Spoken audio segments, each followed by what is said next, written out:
You're watching Drake Wing Gaming. Enjoy the video. Hey guys and gals, Nary here from Drake Wing Gaming, and so you on Twitter, the Gaming Drag. Today I'm coming back at you another Let's Play episode of Wayfinder. Alright y'all, let's go ahead and jump right back into it, shall we? Alarm chain, you were up, and let's go. Alrighty. Well, our elders have done extensive research into this realm and its current ways of life. There was magic used to enable us to find our own living spaces. We were given glamoured pages that looked to be checks and identification cards for the landlords to perform background checks with. Arkyn shakes his head with disapproval. If I'm honest, a lot of it's over my head. But there's what we call intention magic left residually on objects such as your IDs and the checks. Let's just change the way a person perceives their situation in order to make sure our intended result will come to pass. The object this intention magic is used on simply needs to be present nearby until it's no longer needed. I sigh. I know he needs my help, but I can't help but feel guilty for what these wolf giants are potentially doing. The elders may have good intentions, but this honestly leaves a bad taste in my mouth, Arkyn. I hope we're able to mend what harm is caused by this. Arkyn tilts his head as though acknowledging my concern. Well, harm or no, this is necessary. Taking into account entirety of one's realm's security and future, a few people and others suffering a few setbacks seems like a small thing to trade. Not that I like it any more than you do, mind you. I'm just unable to change our tactics. Seems like it's just an afterthought to these elders of yours, though. They can use magic to manipulate people, but can't use it to keep track of who they're hurting and make reparations? Not cool. I'm hoping to be able to tell them off as soon as possible, but I keep this from him. So, what issues are being overlooked exactly? You mentioned matters being ignored. The waitress looks to be heading back toward us for a refill our beers, so we switch to mind speak after I nudge Arkyn with my foot. Well, there was a lot of sick people and orphaned children after we suffered a blight a few decades back. I myself was still very young, so I don't remember it that well, but my mother always told me it was our duty to help out where we could. Still, I thank the waitress as she returns with full mugs of beer. Arkyn nods towards her, then turns his gaze towards me once more. Remember what you said about the girl working in the cafeteria? How she likely needed to work there because it helped pay for her classes? I nod and let him continue. The waitress is gone now, but he continues in mind speak. Well, the great chief, before he disappeared, declared a grand expedition to the furthest reaches of our realm. In exchange for their participation, the young and able-bodied would have a salary paid to their families. And the more wolves a village was able to send, the higher their priority in the great chief's relief efforts for the blight became. Since the blight occurred just before this expedition, many smaller villages like my own had too many sick and weak citizens to send anybody. Those villages were ignored and left to rot. I feel my stomach drop. He hadn't made it seem as though things were this bad. His previous demeanor and his general attitude did little to betray the truth of his situation, and suddenly I found my fist clenched and my blood boiling. Not at him, per se. How could any so-called great chief just let people suffer like that? I relieve my fist of its own intention and reach that hand to Arkyn's forearm to comfort him. Second, y'all. Coffee time.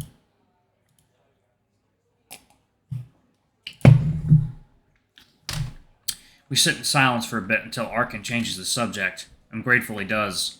Even though I brought it up, it is a bit of a drag to be concerned about the ethics of magic and the suffering of entire villages while being essentially useless to help. How about you? What is your villa, home like? You said you moved out here, so I assumed... He's trying to lighten the mood. I shouldn't let him down. I nod, chuckling. Yeah, I'm not from the city. I come from a suburban area. It's only about a half hour away from the by train, which I'm actually about to take tomorrow to go to my parents' home. Ah, I hope your travel is smooth then. What was life like there? It's all a blur, really. It all seems to have happened with me just looking on. I remember thinking it was quieter than here, for one. I also remember being able to see stars at night. You can't see any here in the city. Arkyn's face takes on a somber expression. He turns away for a second before turning back and looking at me with an attentive gaze. I remember having a few friends growing up, but after I finished high school, most of them came out here or left the area entirely. I spent a few years sort of drifting from one job to another and not really knowing what I wanted to do with myself. Not really even trying to do anything with myself. Then last year I decided to finally try to earn a degree to see if I couldn't maybe find my passion along the way, whatever that may be. I noticed Arkyn's food is finished. I myself am pretty close to finishing as well. Oh, do you want to order a plate to go, by the way? We can have them prepared so it's ready in time. Arkyn smiles and nods. I flag down the waitress, asking for a to-go order and for the check after it's ready. She smiles and heads off to the kitchen after clearing our dishes. So, what would you like to do after you finish with your studies? Honestly, I don't know. I started much later than my friends, as I mentioned. With everything going on now, I kind of just want to help you three out as best I can. Maybe I can find some inspiration. He lights up at this, and I get another smile. Oh, so you'll help us then? I mean, I knew you would, but we didn't want to force you. I'm still thinking about it, but leaning toward yes. He takes my hand and shakes it with both of his paw hands. I can feel the pads against my skin. They're warm and a bit coarse, but still feel pretty nice. Oh, thank you, Fynn. You've just given me such relief. His eyes give truth to his words. It's as though it were his birthday and I had all the presents he wanted on display. After a few moments, he settles down. Like I told you before, though, I really do have a lot going on. The fact that you guys aren't necessarily rushing me is really your only saving grace here. I expect my time to be respected, and of course, in turn, I'll respect yours as I'm able to. Arkyn nods, then lets go of my hand at last. So, anything specific happening you need to deal with? Aside from us wolf giants?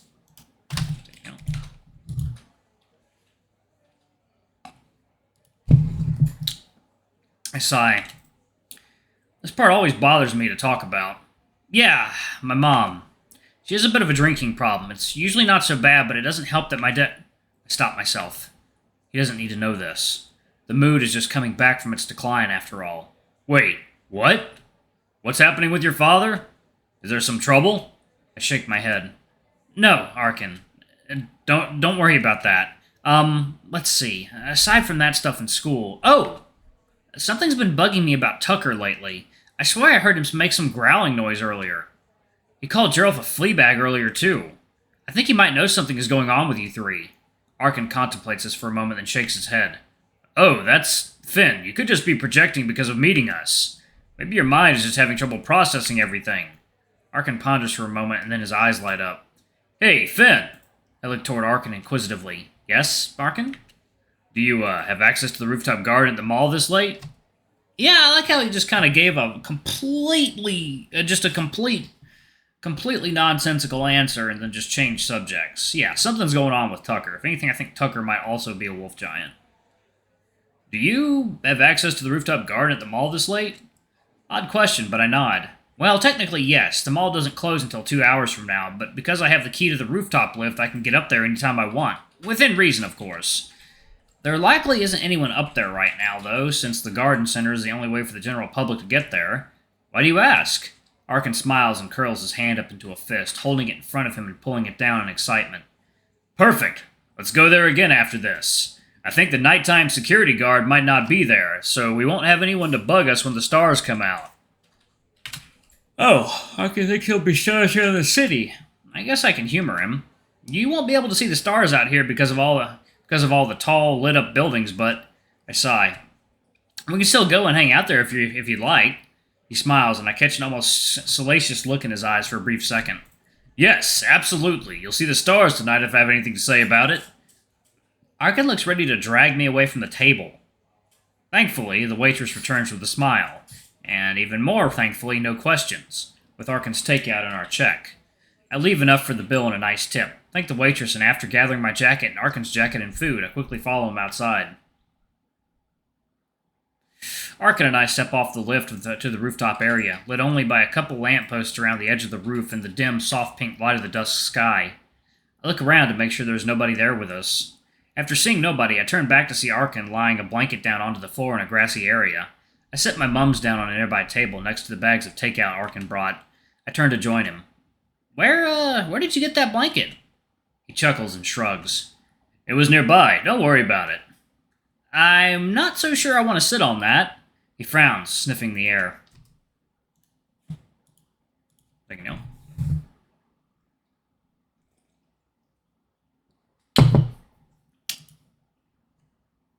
Fynn, it's clean.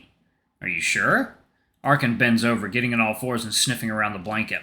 He pushes himself back into a sitting position and smiles.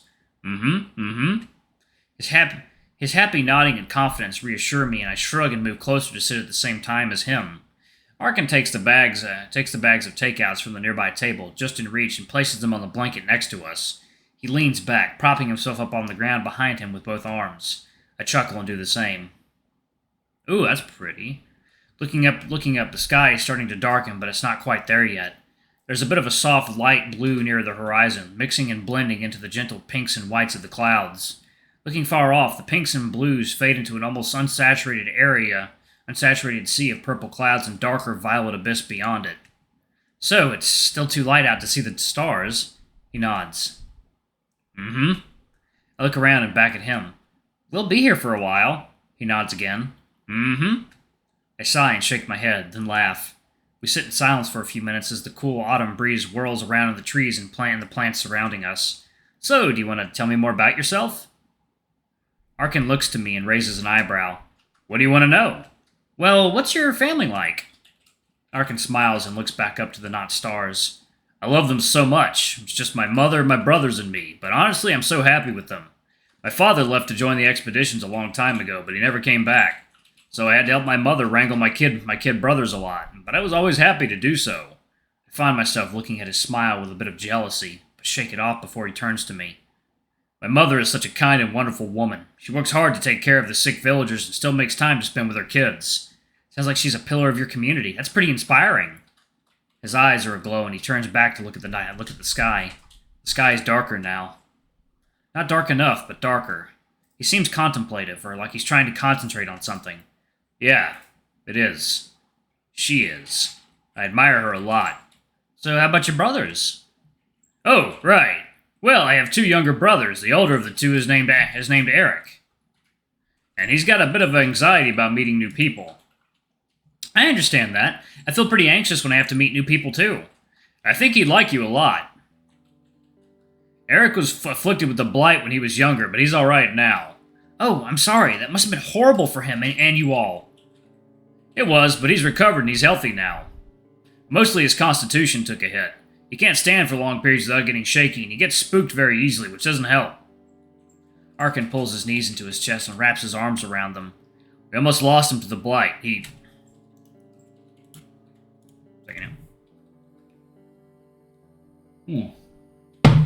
Coffee done. Alright. Arkyn looks away, a somber expression crossing his face. His eyes seem to well up for a moment, but he blinks it away. Eric did die. The healers were able to revive him, but he was gone for a minute. I put my hand on Arkyn's shoulder to console him. He has that stutter now. The healer said it was a result of not having air intake for far too long. On top of that, he gets a shiver sometimes from his anxiety. I help him with his breathing exercises and they help steady his anxiety a bit, but there isn't much we can do to help him with the rest. We sit on that for a moment as I gently rub his shoulder in consolation. I look up to the sky. Through the cloudy haze of the nighttime sky, there are only a few visible stars, and I'm pretty sure one of them is just a satellite. I look at Arkyn, and, after he looks back, I point up. There they are, your stars, all 2 of them. Arkyn turns his gaze heavensward, and I see his eyes light up. 2? There they all are, see? What? There were only a cup. Looking up, I see the entire sky is filled with distinct specks of light. It should not be possible in a city. Because of light pollution. I gasp. Arkyn is smiling, looking up at the sea of stars. He suddenly lets out a howl. I nudge his oblique again, and his voice cracks as he starts to laugh. Arkyn, someone will hear us! He reaches over and ruffles my hair again. I know. I just felt like the moment was right. His howl was very pretty until I cut it off, and I suppose it's nice to know he's the tenor. Yeah, I suppose so. You used magic for this, didn't you? His eyes dart between my gaze and the stars. Yes, I did. Sorry if that was bad. I smile and turn to look back up. No, Arkyn, it's not bad. If everyone else can see this, I'm sure it's worth it. But I can see it. I look up at Arkyn in shock. This isn't just glamour magic, is it, Arkyn? What kind of power does it take to do something like this? Arkyn's eyes shift from proud to worried, and then he forms an expression I can't quite read. Something between disappointment and pride. Arkyn leans back again, looking up to the heavens. I decide to drop it as well and just watch the stars. From here, it's as though we're sitting on the inside of an egg, cracked open with the city view and light pollution its shell, framing the speckled, marvelous cosmos outside. After a few moments, I feel a chill and shudder. Arkyn leans into me and puts his arm around me, rubbing my arm up and down. It's warm. Arkyn and I watch the stars for a while in silence. After a while, I remember what we were talking about and decide to pick the conversation back up. You were telling me about your brothers. Oh, yeah. I have another younger brother. He's so small and little and tiny. Arkyn's eyes are lit up and his happiness is palpable. You must love him a lot. You talk about him the way my mom talks about me to her friends. Arkyn laughs again and looks up to the skies, his eyes almost more starry-eyed than the view above. He's my most silly and goofy little buddy. I would protect him with my life. Second, y'all. Water time. I smile. Arkyn's excitement is so refreshing. You have to tell me all about him. What's his name? Arkyn opens his mouth to speak, but then my phone goes off. That ringtone. It's my mother's. I struggle to grab my phone from my pocket, then answer it. Hello? Mom? Fynn, can you hear me? I look to Arkyn apologetically. Yeah, I can hear you. What's the matter? Fynn, there was another attack on your campus today. It's on the news right now. Another... Does she mean like the girl from the parking lot building the other day? Another one? Was the person killed? Did they survive? Did the police catch the attacker? No, Fynn, the victim didn't survive. The police were unable to catch the killer.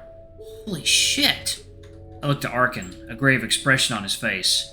His ears are really good, I suppose. Please, go back to your apartment and lock the door. Stay safe. Alright, Mom, I'll go home right now. I'll call you when I get there.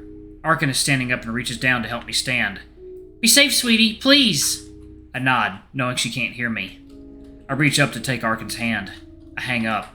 Let's get you home, Fynn. I'll walk you there. I nod again and get up, and Arkyn rises as well. He waves a hand and the blanket beneath us disappears. Alright, I'm going to pause it right there, y'all. Thank you all so much for watching. Don't forget to like, comment, subscribe, ring that notification bell, and check out our Patreon if you can. It always helps. Before I go, I'm going to give a quick shout out to our lovely bronze tier patrons. Thank you all for all you do for the channel. We greatly appreciate your support. Thank you to our silver tier patron, Cade Silverman. Thank you for going a bit above and beyond. It's greatly appreciated. Thank you to our gold tier patron, Tresem Guy. You're awesome. We love you. Thank you for subbing to ultimate tier. Anyway, if y'all want to get your names in the credits, get access to all of our not safe for work contents as little as $5. Alrighty, I love you all, and I'll see y'all in the next video. Bye-bye.